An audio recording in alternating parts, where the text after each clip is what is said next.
In this lesson, we're going to be solving absolute value inequalities, and this is our first part of that. Alright, so our objective in this video is going to be write, solve, and graph absolute value inequalities, and we're going to be doing absolute value and less than this time. Alright, here's our vocabulary.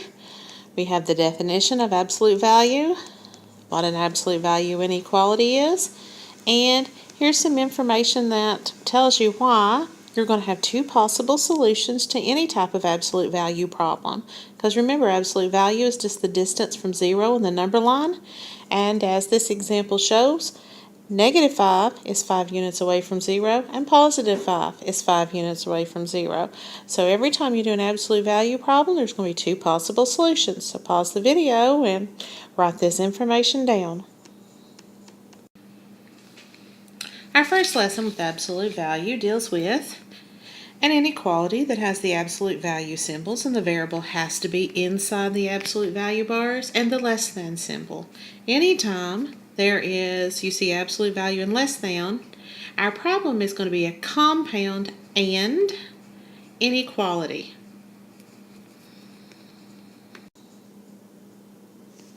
I've broken down steps to solving absolute value inequalities into 4 steps. I've sort of summarized them here. So write this down, and this is the approach I'm going to be using to solve an absolute value inequality. So pause the video as long as you need to get this information down. So here's our first example. This is an inequality that has the absolute value bars, if you'll notice. This symbol right here, this right here, those are our absolute value bars. And we have a variable inside the absolute value bars, so it's an absolute value inequality. Alright, our steps there, first we have to make sure that we have the absolute value bars by themselves on one side of the inequality. That means there's nothing outside the absolute value bars. All of our terms are inside the bars, and if you'll look right here, 2x minus 1 is inside the bars. So we can skip on to step 2, really. And this is where we take what's inside the absolute value bars and we make 2 copies. So here's my first copy, here's my second copy. With my first copy, I leave everything outside the bars exactly like it is. With my second copy, I flip or reverse everything outside the absolute value bars. My less than becomes greater than, and my 5 becomes negative 5. And anytime I see absolute value bars in the less than symbol, it means it's an and compound inequality. Now, I would like you to pause the video because you can solve a compound inequality because we've already done that. So pause the video and solve this inequality. Alright, so once you solve the inequalities, you should have got x is less than 3 and x is greater than negative 2. Now, I'm going to, just as a review of graphing a compound inequality, a little reminder, I'm going to show you what we do. So first of all, I'm going to graph the first the first inequality here on the number line. So my starting point is 3, and it's an open circle because there's no line underneath or equal to the less than symbol. And my less than symbol, since it's written in the correct format, is an arrow that tells me which direction I shade. Alright, now I'm going to graph the second inequality. My starting point is negative 2. It's an open circle here because it's just the greater than symbol, not the greater than or equal to. And because my inequality is written in the correct format, my inequality is an arrow that points in the direction I shade. Alright, so my final graph. Remember, with an and compound inequality, it has to be shaded on both of these these two. Both of these. It has to be shaded on both of these to be shaded on the final answer. So if we look here, between negative 2 and negative infinity, it's only shaded on one number line, so I can't shade it on my final answer. I have shading at negative 2 here, but I only have an open circle here, so I have to make that an open circle on 2. Now if I look between 2 and 3, I have between 2 and 3 it's shaded, between 2 and 3 it's shaded. So on my final answer, between 2 and 3, it's going to be shaded in. And then finally, I'm looking at what's going on at the 3 on the number line. Open circle, which means no shading, and shading on this one, so that means I can only put an open circle here at 3. And if I look at between 3 and positive infinity, no shading at the top, but I have shading here at the bottom. It's not shaded on both, so it's not shaded on my final answer. So there's what my graph looks like. And remember, our interval notation is to start point, comma, stop point with our shading, reading from left to right. So if I go, as I go from left to right on the number line, my shading starts at -2, and it continues on and stops at 3, and I use parentheses unless I have a closed dot, and I don't. So there's my answer and my set builder notation.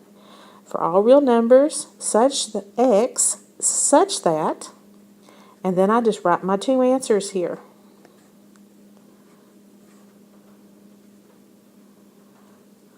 And that's my answers. Alright, on this example, it's a little bit different because I have this +3 outside my absolute value bars. And remember, step 1 to solve is to get rid of anything outside of the bars. So I'm going to start you off on how to do that, and then I'll let you take it from there. So I am adding 3 to these absolute value bars. So to get rid of my addition, I have to subtract. And what I do on one side of the inequality, I do on the other. So now, here's what my inequality looks like. Alright, now I have the bars by themselves, so I'm ready to go on to step 2, where I take what's inside and I write it 2 times. So let's see if you can follow the steps and do this on your own. So pause the video and see if you can solve all the rest of this problem and restart when you're ready to check. Alright, so I hope we came up with the same answers. If we didn't, make a note of it in your notes, and we'll discuss it tomorrow in class. Let's go on to the next example now. Alright, this is basically probably one of the most difficult that you'll encounter. If you'll notice, on this problem we have a -1/4 outside in front of the bars, and we have this +2 here. So I'm going to get you started like I did on the last one, and then we'll see if you can go from there. So first of all, I have multiplication and addition. I'm going to undo my addition first, and then when I do that, I get -1/4. A minus 3 is greater than -1. And then finally, I am going to get rid of that multiplication of 1/4 by multiplying both sides by -4. So I'm going to multiply by -4 over here, and I'm going to multiply this by -4. And when I do that, I get a minus 3 inside the bars, and because I multiplied both sides by a negative number, that means I have to flip my inequality, and -1 times -4 is a +4. Alright, now let's see if you can do the remaining steps to solve this absolute value inequality. So pause the video and give it a shot.